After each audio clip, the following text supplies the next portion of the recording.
ఈరోజు నాగపంచమి ఎపిసోడ్లో ఏం జరిగిందో తెలుసుకుందాం. వైదేహి రఘురాములు పంచమి ఇద్దరు పిల్లలకి జ్వాల కొడుక్కి అక్షరాభ్యాసం చేయించాలని పంతులు గారిని ఇంటికి పిలిపించి తనతో చెప్తూ ఉంటారు. మంచి ముహూర్తం చూసి పెట్టండి పంతులు గారు, మా పిల్లలు చదువులు అందరికంటే ముందుంటారు, అలాంటి ముహూర్తం చూడండి అని తను చెప్తూ ఉంటుంది.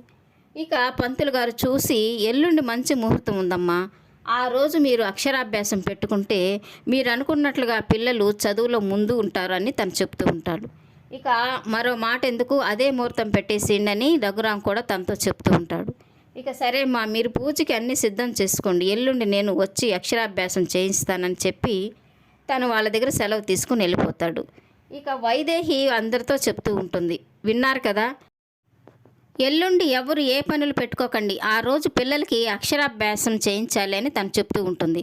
ఇక తన మాటలకి జ్వాలకి చాలా కోపం వచ్చి, ఏంటత్తయ్య మీరు, ఆ రోజు నామకరణము పంచమి పిల్లలతో కలిపి జరిపించారు, ఈరోజు అక్షరాభ్యాసం కూడా పంచమి ఇద్దరు పిల్లలతో కలిపి చేయించడం నాకు ఏమాత్రం ఇష్టం లేదు, ఈ వంశాన్ని ఉద్ధరించాల్సిందే నా కొడుకు మాత్రం సపరేట్గా ప్రత్యేకంగా అక్షరాభ్యాసం చేయించండి అని తను మొండిగా వాదిస్తూ ఉంటుంది.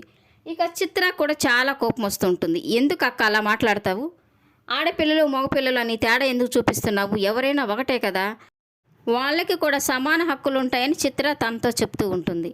ఇక వైదేహి కూడా అంటూ ఉంటుంది, నీ కొడుకు ఏం తక్కువ చేశాను జ్వాల, పిల్లలందరినీ మేము సమానంగానే చూస్తున్నాం కదా అని తను అంటూ ఉంటుంది.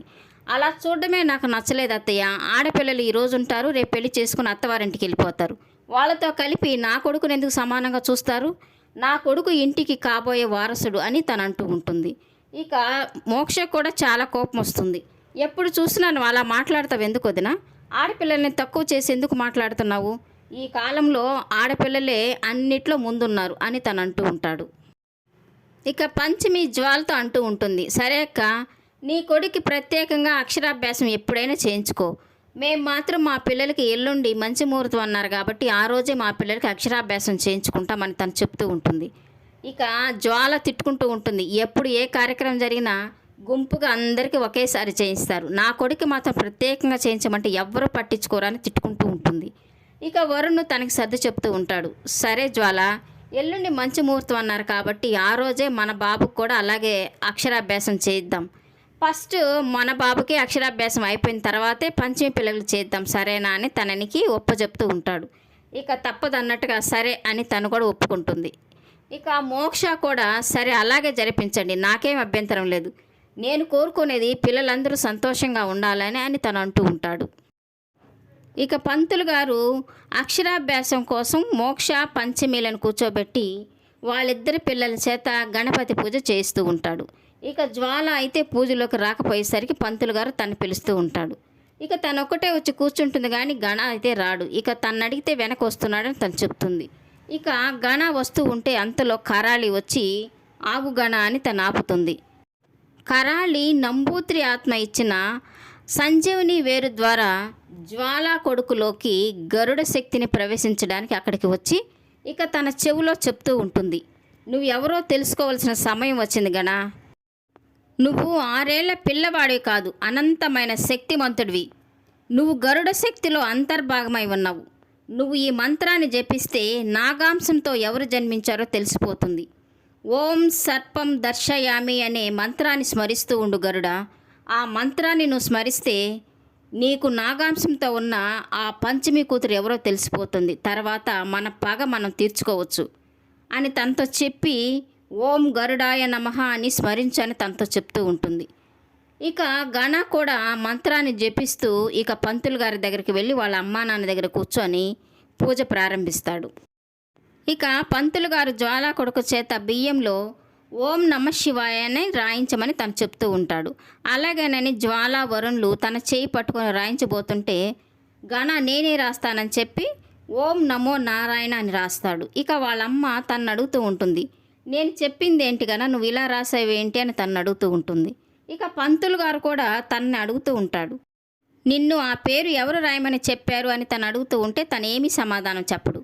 ఇక జ్వాల అంటూ ఉంటుంది, నా కొడుకు ఎవ్వరు చెప్పవలసిన అవసరం లేదు, నా కొడుకు చాలా తెలివిమంతుడని తను మురిసిపోతూ ఉంటుంది.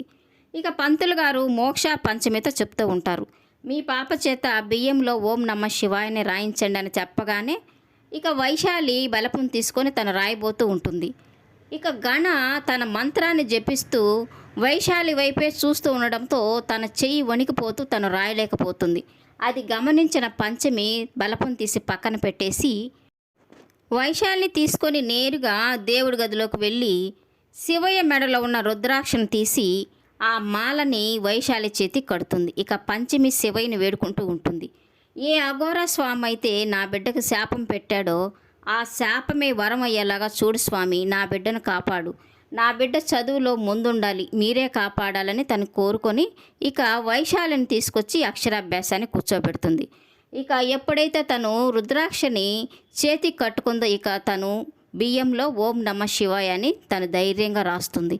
ఇక తనలో శివశక్తి వల్ల కరాళి ప్రవేశపెట్టిన గరుడ శక్తి గణాలో నుంచి వెళ్ళిపోతుంది.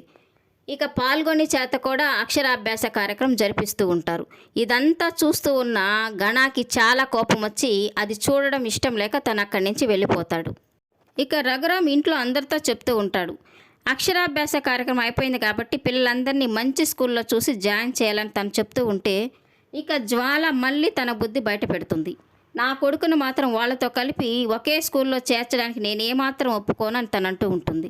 ఇక పంచమి అయితే ఆడపిల్లలకి విడిగా ఉండే స్కూల్లో జాయిన్ చేయండి మామయ్య అని తను అంటూ ఉంటుంది. ఇక తను కూడా చిన్నపిల్లలే కదమ్మా, ఏ స్కూల్ అయితే ఏంటి అని తను అంటూ ఉంటాడు.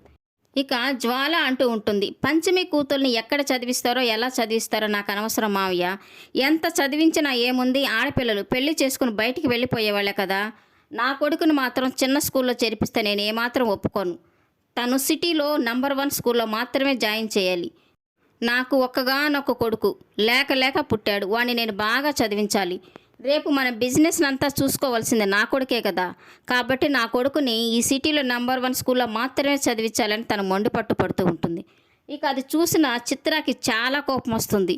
అలా మాట్లాడతావేంటక్క, కూతురేంటి కొడుకేంటి, రేపు నా కూతురే బిజినెస్ చేయొచ్చు, బిజినెస్ ఉమెన్ అవ్వచ్చు, ఎవరు టాలెంట్ వాళ్ళది, నీ కొడుకే గొప్ప అని ఊరికే గొప్పలు చెప్పుకోకు, నీకే గాన కొడుకు పుట్టాడని తను కోపగించుకుంటూ ఉంటుంది. ఇక వైదేహి రఘురాములు అంటూ ఉంటారు, ప్రతిసారి నువ్వు ఇలా చేస్తూ ఉండడం మాకు నచ్చడం లేదు జ్వాల, పిల్లలు ముగ్గురు మాకు సమానమే, నీలాగా మేము వేరు చేసి చూడలేం, డబ్బుల గురించి ఏమి ఆలోచించవలసిన అవసరం లేదు, పిల్లలు ముగ్గురు బాగా చదువుకోవాలి, అందుకోసం మంచి స్కూల్ చూసి అడ్మిషన్ తీసుకుంటాం, ఇక నువ్వేమీ మాట్లాడుకొని తనతో చెప్తూ ఉంటారు. ఇక రేపటి ఎపిసోడ్లో మోక్ష పిల్లలిద్దరితో కలిసి గార్డెన్లో ఆడుకుంటూ ఉంటాడు. గణ కూడా అక్కడే నిల్చుకొని వైశాలిని పాల్గొని తదేకంగా అలాగే చూస్తూ ఉంటాడు. ఇక అంతలో కరాళి పూల అమ్మేమలాగా వాళ్ళ గార్డెన్లోకి వస్తుంది.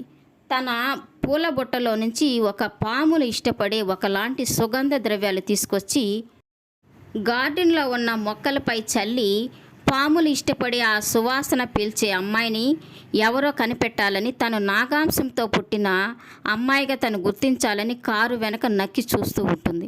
ఇక బాలు కోసం వచ్చిన వైశాలి ఆ వాసన పీలుస్తూ అక్కడే నిల్చుకుని ఉంటుంది. వైశాలి కోసం పంచమి అక్కడికి వస్తుంది. ఇక అక్కడే ఉండి నక్కి చూస్తూ ఉన్న కరాళికి నాగాంశంతో పుట్టింది ఎవరో తను కనిపెట్టుతుందో లేదో అనేది జరగబోయే ఎపిసోడ్లో తెలుసుకుందాం. ఈ వీడియో నచ్చినట్లయితే లైక్ చేయండి, సబ్స్క్రైబ్ చేయండి. ఈ సీరియల్పై మీ అభిప్రాయాన్ని కామెంట్ సెక్షన్లో మెన్షన్ చేయండి. Thank you for watching.